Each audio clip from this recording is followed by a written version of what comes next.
গুরুদেব, আমার অন্তরের যন্ত্রণা আজ আর লুকিয়ে রাখতে পারছি না, কারণ বছরের পর বছর আমি নাম জপ করে চলেছি, ব্রত রাখছি, উপবাস করছি, প্রতিদিন সকাল সন্ধ্যা ধূপ ধুনো জ্বালিয়ে মন্ত্র উচ্চারণ করছি, তবুও আমার জীবনের সমস্যাগুলি যেন একটুও কমছে না। অর্থ সংকট আছে, পরিবারে অশান্তি আছে, মনের ভয় আছে, ভবিষ্যৎ নিয়ে উদ্বেগ আছে। আমি ভেবেছিলাম মন্ত্র জপ করলেই দ্রুত ফল মিলবে, দেবতার কৃপা নেমে আসবে, সব বাধা দূর হয়ে যাবে। কিন্তু আজ মনে হচ্ছে আমি কি কেবল শব্দ উচ্চারণ করে যাচ্ছে? শাস্ত্রে তো বলা হয়েছে মন্ত্র ব্রহ্মস্বরূপ। তাহলে সেই ব্রহ্মশক্তি কেন আমার জীবনে প্রতিফলিত হচ্ছে না? আমি জানতে চাই গভীর সত্য। গীতা, বেদ, উপনিষদ, পুরাণ, শিব পুরাণ, বিষ্ণু পুরাণ ও সনাতন ধর্মের আলোকে প্রকৃত কারণ কি? কারণ আমার মন আর অর্ধ সত্য চায় না, আমি সম্পূর্ণ উত্তর চাই। হে কন্যা, তোমার হৃদয়ের আর্তনাদ আমি অনুভব করছি। আর এই প্রশ্ন যে কেবল তোমার নয়, অসংখ্য সাধকের মনের গভীরে এই প্রশ্ন অদৃশ্যভাবে প্রতিধ্বনিত হয়। আমি জপ করছি, তবুও ফল কেন পাচ্ছি না? প্রথমেই বোঝো, ভগবদ্গীতাতে শ্রীকৃষ্ণ অর্জুনকে যে শিক্ষা দিয়েছেন তার মূলে আছে একটি চিরন্তন সত্য। কর্ম, ভক্তি ও জ্ঞান, এই তিনের সমন্বয়েই পূর্ণতা। কেবল যান্ত্রিক উচ্চারণ ভক্তি নয়, কেবল সংখ্যা গণনা যোগ নয়, কেবলই ইচ্ছে পূরণ চাওয়া জ্ঞান নয়। মন্ত্র হল শব্দ ব্রহ্ম, কিন্তু সেই শব্দ যখন চেতনার সঙ্গে যুক্ত হয় তখনই তা শক্তিতে রূপান্তরিত হয়। যখন তুমি জপ করছো তখন তোমার মন কোথায়? সে কি ঈশ্বর চিন্তায় লীন, নাকি জীবনের সমস্যার হিসাব কষায় ব্যস্ত? মন্ত্রজপের প্রথম শর্ত একাগ্রতা, দ্বিতীয় শর্ত শ্রদ্ধা, তৃতীয় শর্ত সমর্পণ। এই তিন না থাকলে শব্দ কেবল ধ্বনি, কম্পন নয়। গুরুদেব, আমি চেষ্টা করি মন একাগ্র করতে, কিন্তু জীবনের চিন্তা বারবার এসে বাধা দেয়। তখন কি আমার জপ ব্যর্থ হয়? আমি কি যোগ্য নই? অনেক সময় দেখি অন্য কেউ স্বল্প সময় জপ করেই সাফল্য পাচ্ছে, আর আমি দীর্ঘদিন করেও কিছু পাচ্ছি না। এই অসাম্য কেন? অসাম্য দেখালেও প্রকৃতপক্ষে প্রকৃতিতে কোনো অসাম্য নেই। ঋগ্বেদে বলা হয়েছে ঋতামচা সত্যামচা, অর্থাৎ বিশ্ব ব্রহ্মাণ্ড নিয়ম ও সত্যের উপর প্রতিষ্ঠিত। প্রত্যেক আত্মার পূর্ব সংস্কার, পূর্বকর্ম, চিত্তের পবিত্রতা ভিন্ন। কেউ এই জন্মেই প্রস্তুত হয়ে আসে, কারোর ক্ষেত্রে বহু জন্মের আবরণ থাকে। মন্ত্রজপ হল অগ্নি, আর পূর্বকর্ম হল ঘন কাঠ। ঘন কাঠ পুড়তে সময় লাগে, তাই অন্যের সঙ্গে তুলনা করো না। গীতায় শ্রীকৃষ্ণ বলেছেন, স্বধর্মে নিধানাম শ্রেয়াহা, অর্থাৎ নিজের পথেই অটল থাকো, অন্যের ফল দেখে অধৈর্য হও না। তাহলে গুরুদেব, মন্ত্রজপের আসল ফল কি বাহ্যিক সাফল্য নয়? আমরা তো ভাবি সমস্যা দূর হলেই ফল, ইচ্ছে পূরণ হলেই ফল। শাস্ত্র কি অন্য কিছু শেখায়? অবশ্যই। শিব পুরাণে মহাদেব তপস্যার মহিমা বর্ণনা করতে গিয়ে বলেছেন, যখন ভক্ত সত্যিকারভাবে নাম স্মরণ করে তখন প্রথম ফল হল অন্তর্শুদ্ধি। অন্তর্শুদ্ধি হলেই দৃষ্টিভঙ্গি পরিবর্তিত হয়। সমস্যা থাকলেও মন ভেঙে পড়ে না। এই অন্তর্শক্তি প্রথম বরদান। আর বিষ্ণু পুরাণে বলা হয়েছে, ভক্তির চূড়ান্ত ফল হল ঈশ্বর প্রেম। অর্থ, যশ, ভোগ এসব ক্ষুদ্র ফল।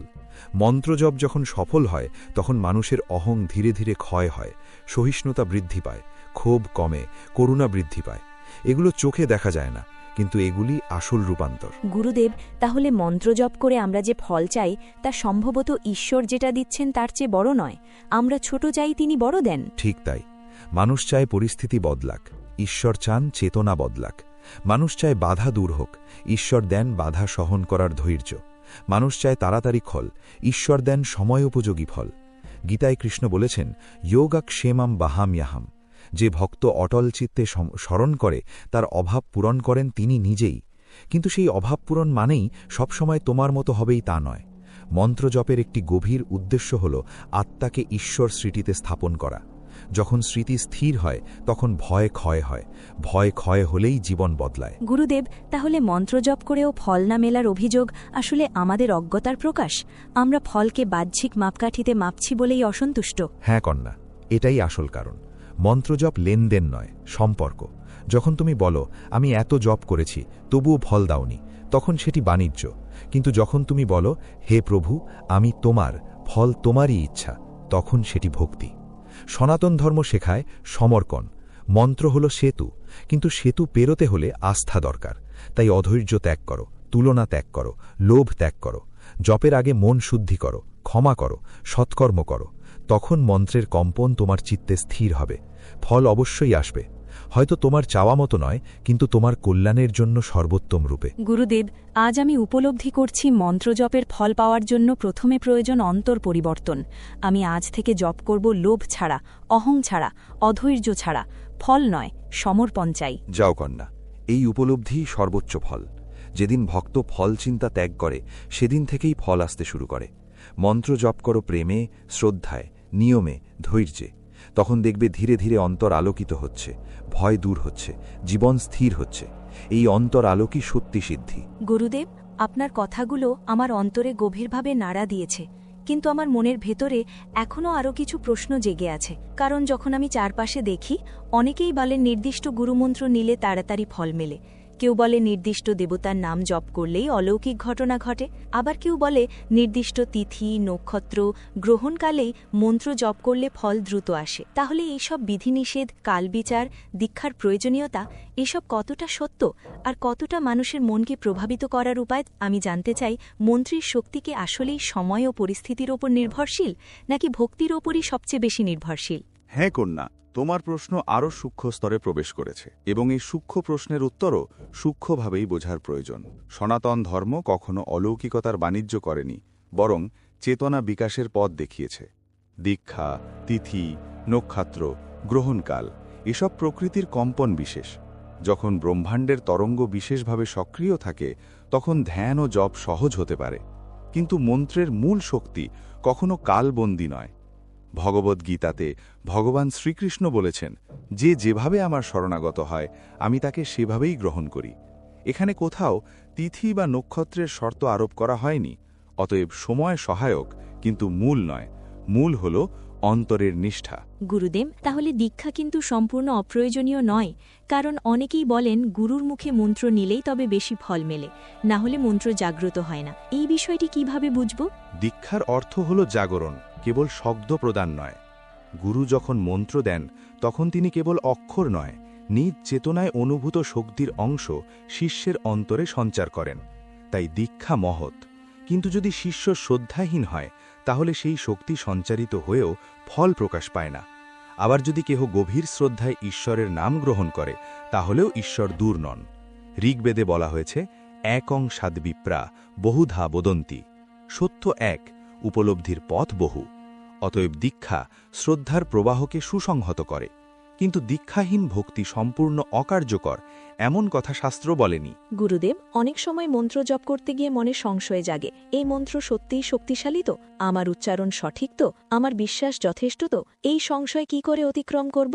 সংশয় হল চিত্তের কুয়াশা। গীতায় কৃষ্ণ বলেছেন, সংশয়াত্মা বিনাশ্যতি, অর্থাৎ যার মনে স্থায়ী সংশয়, সে অগ্রসর হতে পারে না। তাই প্রথম কাজ হল বিশ্বাস দৃঢ় করা। কিন্তু বিশ্বাস অন্ধ হওয়া নয়, জ্ঞান সমৃদ্ধ বিশ্বাস। মন্ত্রের অর্থ বোঝো, তার তত্ত্ব বোঝো, কেন ওই দেবতার নাম, তার দর্শন কি, এসব জানলে জপ যান্ত্রিক থাকে না। যেমন শিব পুরাণে মহাদেবকে কালাতীত চৈতন্য বলা হয়েছে। তুমি যখন ওং নমঃ শিবায় বলো, তখন তুমি কেবল নাম উচ্চারণ করছো না, চৈতন্যের সঙ্গে যুক্ত হচ্ছ।